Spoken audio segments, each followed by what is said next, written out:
राजधानी में जिस तरह से लगातार अपराध की घटनाएं बढ़ती जा रही है, वहां जब दो पक्षों में विवाद होता है, उसको लेकर जिस तरह से राजधानी के काकोरी क्षेत्र में समाजवादी पार्टी के नेता बिगड़ गए पुलिस वालों पर ही। आपको बता दें कि थाना काकोरी की एक चौकी में जहां पर समाजवादी पार्टी के नेताओं की भिड़ंत पुलिस से हो गई, जहां मामला था 151 चालान को लेकर, जहां दोनों पक्षों में गाली गलौज और मारपीट हुई, लेकिन 151 सिर्फ एक ही पक्ष का पुलिस कर रही थी, जिसके विरोध में समाजवादी पार्टी के नेता सामने आए। उन्होंने बताया कि किस तरह से पुलिस अनदेखी पूरे मामले में कर रही है। देखिए, जब आज लगभग वही दोपहर में मेरे पास में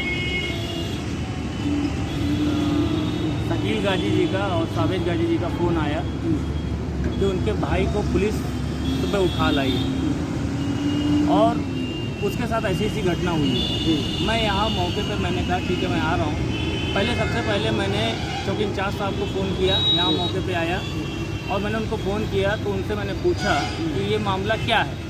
वो टीम के लोग हैं, आप उनको उठा लाए हैं तो क्या उनके नाम कोई मुकदमा है? उन्होंने किस उस पर लेके आए हैं? कि नहीं FIR नहीं है। लेकिन मैंने कहा आपने तो 151 की कार्रवाई कर दी है। उन्होंने कहा 151 की कार्रवाई यहाँ कर दी है। तो मैंने कहा आपने जब दोनों पक्षों में आपसी गाली गलौज फ़ोन पे हुई है तो दोनों पक्ष पे 151 की कार्रवाई होनी चाहिए। तो उनका कहना था कि मुझे जो ठीक लगेगा मैं वो करूँगा।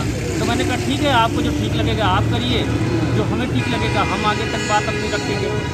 उसके बाद मुझे जब पूरी घटना की मैंने जानकारी ली तो मुझे ज्ञात हुआ कि 5 तारीख को लगभग शाम को 7 बजे सलामत गाजी और राजा गाजी दोनों लोग शान गाजी को रास्ते से, क्योंकि पुरानी रंजिश पुराना विवाद इनका चल रहा होगा, तो उस पर उन्होंने उठा लिया।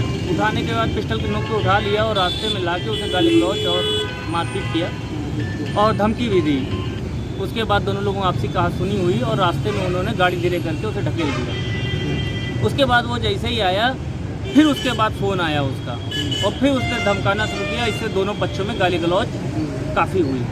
गाली गलौज होने के बाद वो वहीं पे बात ख़त्म हो गई। उन्होंने सोचा ठीक है गाली गलौज हो गई। उसके बाद इन लोगों ने कोई कार्रवाई की मांग नहीं की। पता क्या चला कि 6 तारीख को कोई कार्रवाई पुलिस द्वारा नहीं की गई किसी पक्ष पे। उसके बाद 7 तारीख को अचानक पुलिस द्वारा 2 कांस्टेबल भेजे गए और उसे शान गाजी को उठा लिया गया। उठाने के बाद घर से उठा लिया गया, उसे थाने में सुबह से बैठाल रखे थे और बैठालने के बाद उससे ना किसी से बात करने दे रहे हैं, ना उसे मिलने दे रहे हैं, कुछ भी नहीं करने दे रहे हैं। मैंने वहाँ पे इंस्पेक्टर साहब को फ़ोन किया, दिवाकर जी को, तो उन्होंने कहा ठीक है ये आया है मामला, मैं बात करके बताता हूँ। उसके बाद उन्होंने भी कोई जानकारी मुझे नहीं दी। उसके बाद मैंने इंचार्ज साहब से बात किया। इंचार्ज साहब भी कुछ भी नहीं कह रहे हैं कि मैं 51 की, फिर वो गोल मोल बातचीत कर रहे हैं कि मैं 2 घंटे में कर दूंगा, जो होगा शाम को कर दूंगा, 7 बजे कर दूंगा, अभी मैं जा रहा हूँ। इस सुबह से एक पक्ष को लिखा गया है, एक पक्ष के ऊपर 151 की कार्रवाई की गई है, दूसरे पक्ष के खिलाफ 151 की कार्रवाई क्यों नहीं की गई है? अगर दोनों पक्ष में गाली गलौज हुई और उसे लाइसेंसी पिस्टल उसने उसको लगा दिया, उसके खिलाफ कोई भी बातचीत नहीं बनती, उसकी कोई सुन नहीं रहा। अच्छा तो ये बताइए कि उनके साथ उनके भाई और कोई हैं साथ में? हाँ जी, उनके भाई हैं। ये क्या नाम है आपका? शकील गाजी। क्या हुआ था भाई आपका, क्या नाम? वो वहाँ पे बैठे थे हमारे शान भाई, वहाँ पर आके दोनों भाई जो है उनसे बैठने लगे। फिर जो है उनको तमंचा लगा के जो है उनसे बातचीत करने, तमंचा लगा के इंदर हुई। फिर जो है वो भाग गए। हमारे भाई शान गाजी भाग गए। जब जो है फिर नहीं, शान गाजी को कब लेके आई पुलिस थाने? शान गाजी को अभी आज सुबह जो है उठा के लिए गए। अच्छा, कोई हमारी तरफ से कार्रवाई नहीं हो रही। आप चौकी इंचार्ज से आपने कुछ? हाँ, चौकी इंचार्ज की तरफ जो है एप्लीकेशन दिया, मगर उन्होंने कोई बात नहीं सुनी। क्या कह रहे हैं वो? कह रहे हैं अभी जो निर्णय लिया जाएगा वो अभी 1-2 घंटे में बताया जाएगा।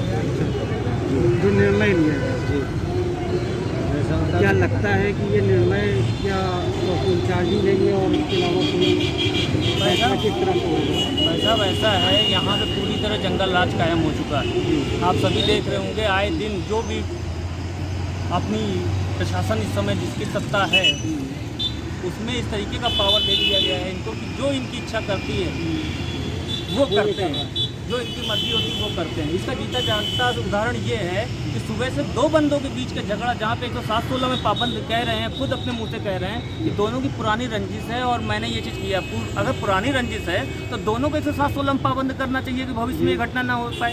ये कैसा आपने पाबंद किया कि एक पक्ष पे आपने 151 की कार्रवाई कर दी है जो खुद पीड़ित है और दूसरे पक्ष को आपने कुछ भी नहीं किया।